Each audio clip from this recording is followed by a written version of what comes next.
Absolutely. All right, so we have another interview. Our next guest, Libby Kamen, a mentor from Team 1923. Libby, welcome. Hi, thanks for having me. Oh boy. So to roll the clock back a little bit, championships, the Alliance selection. If my research is correct, 1923 hasn't played in elims at the championship since 2009. So kind of tell us a little bit about what it was like to be picked as the third robot from some incredibly successful and historic first teams. It was kind of amazing to realize that, even just you saying it out loud, the last time we were picked at championships was when I was a student. It was a long time ago. It was absolutely life-changing, I think, for our team, not only because of what we were able to accomplish, but because my students got to work one-on-one with students, like you said, from two of the most successful teams, in FRC history. So being able to get my kids one-on-one with how their champions pit runs was just such an experience that you don't get unless you're around all of these teams from all over the world. We see teams that are better than us all over the place. That's life, but you never get to play with these teams that you idolize, you look up to. I remember the day the 148 reveal video came out, nothing got done in the MidKnight Inventors shop because they're sitting over it drooling, going, I want to be like 148. And we might not be like 148, but we got to be with them, and we got to experience, we got to work so closely with them because of the cheesecake they bestowed upon us, and being able to see how their team runs and what best practices we can learn from our Alliance partners going forward will just be fantastic. Great.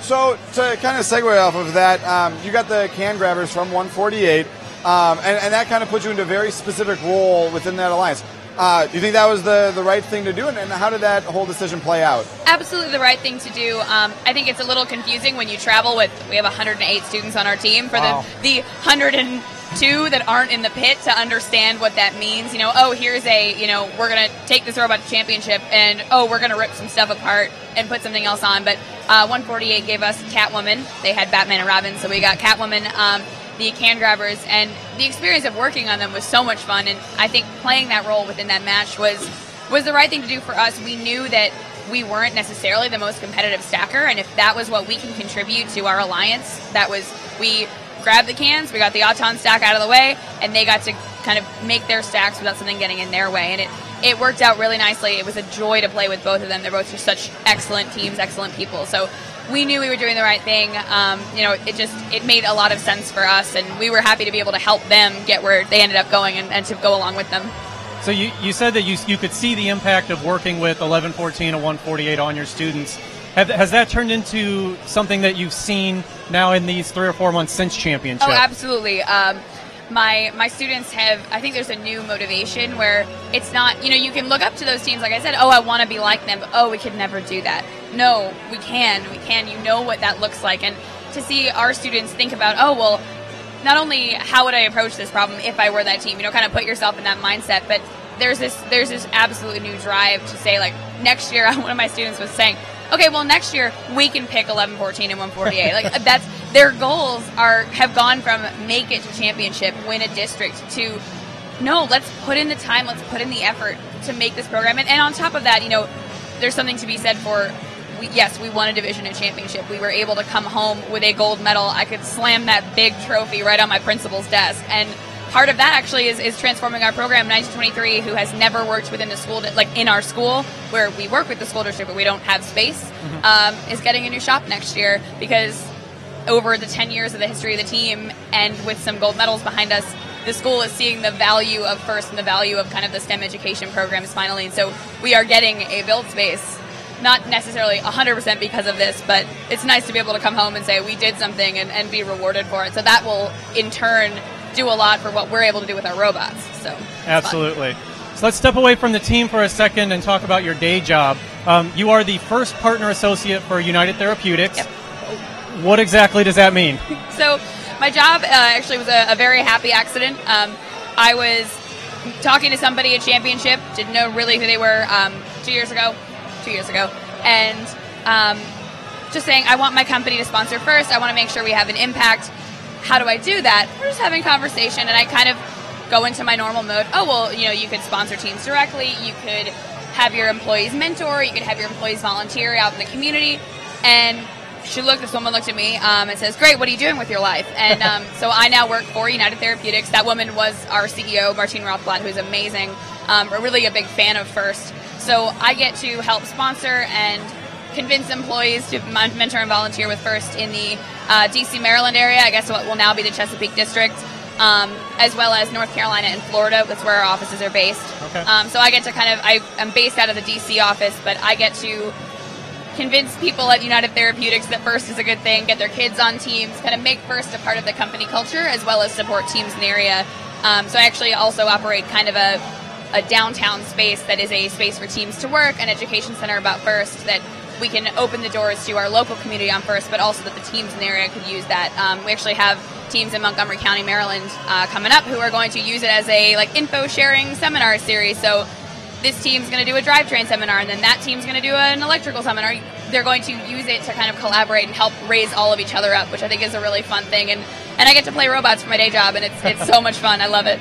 That's great. Well, thank you so much for joining us here. Congratulations on your success this season. And thank you. We look forward to you picking 1114 and 148 That's next year. the dream. We'll get there. We'll see you back on Einstein. Libby, thank you so guys. much for having us. Right, thank you. And we're going to bring in, as we promised, our first staffers, 2 of the 4 first staffers that have joined us here at IRI. We've got Jonathan Bryant once again and Jamie Luce. So, Jamie, let's start with you. Again, you're the FRC team advocate. I guess, what are the goals of the team advocate position? Yeah, the team advocate has actually a lot to do, as you can imagine. It's really like a 3-pronged approach. First of all, I run the social media campaign for FRC, so I run FRC tweets and the FRC Facebook page. So that's a ton of fun. I encourage everybody to follow us, and if you have suggestions, I'd love to hear them. And then I work with John and Kate really closely on the Kit of Parts, so I'm part of that team. And then finally, the goal of the position is to provide a team perspective to all the decisions that are made at headquarters in terms of FRC. So it's really important that we oftentimes we get into these situations that are really passionate and difficult, and we forget that there's 3,000 teams that we need to think about on a daily basis, and that's my role.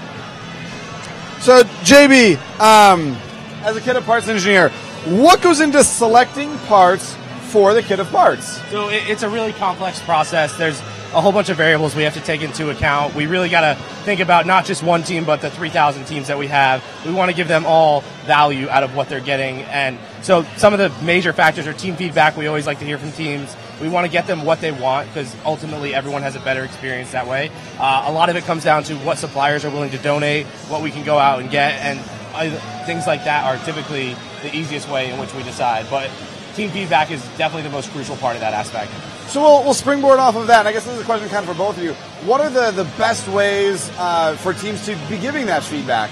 So for the FRC Team Advocate, we set up a new email through FIRST, so frcteamadvocate@usfirst.org. So that's a great way to get a hold of actually JB or I to talk about what you're thinking, what your recent experiences was, if you had some great success, if there's a particular part of the Kit of Parts that you loved, or a particular part of the experience at FIRST that's amazing, or something that you would like to see change perhaps. So that's one great way.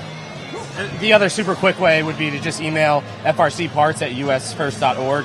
That will get to one of the 3 of us, and we'll take care of that. And cool. Surveys as well, right? Yeah, you guys absolutely. both review all the survey feedback from teams? Yeah. Fantastic. So, we got to ask you, we've got you live now on the webcast. You're both on the FRC staff, so I'm assuming that you both know what the 2016 game is. For our dedicated viewers at home, what can you tell us about the 2016 FRC game?